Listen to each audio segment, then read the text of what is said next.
ഒരു കുറവും അയവുമില്ലാതെ അങ്ങനെ പുതിയ മാർഗങ്ങൾ തേടി കരിപ്പൂർ വിമാനത്താവളം വഴി സ്വർണ്ണക്കടത്ത് പെരുകുകയാണ്. കരിപ്പൂർ വിമാനത്താവളത്തിൽ വൻ സ്വർണ്ണവേട്ട. കസ്റ്റംസും DRIയും സംയുക്തമായി നടത്തിയ പരിശോധനയിൽ 1,85,00,000 രൂപയുടെ സ്വർണം പിടികൂടി.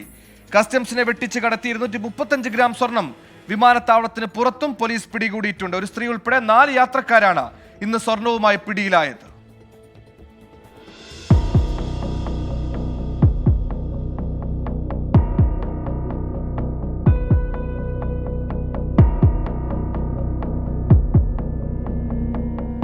DRI കസ്റ്റംസ് സംയുക്ത ഓപ്പറേഷനിൽ 2 കിലോ 304 ഗ്രാം സ്വർണമാണ് കണ്ടെത്തിയത്.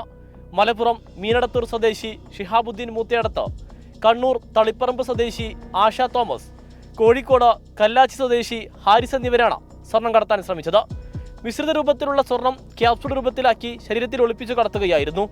കസ്റ്റംസിനെ വെട്ടിച്ച് വിമാനത്താവളത്തിന് പുറത്തെത്തിയ കാസർഗോഡ് സ്വദേശി ബിഷറാത്തിനെ പോലീസ് അറസ്റ്റ് ചെയ്തു. കുട്ടികളുടെ വസ്ത്രത്തിന്റെ ബട്ടൺസിനകത്ത് സ്വർണം ഒളിപ്പിച്ചായിരുന്നു കടത്ത്. 235 ഗ്രാം സ്വർണമാണ് കണ്ടെത്തിയത്.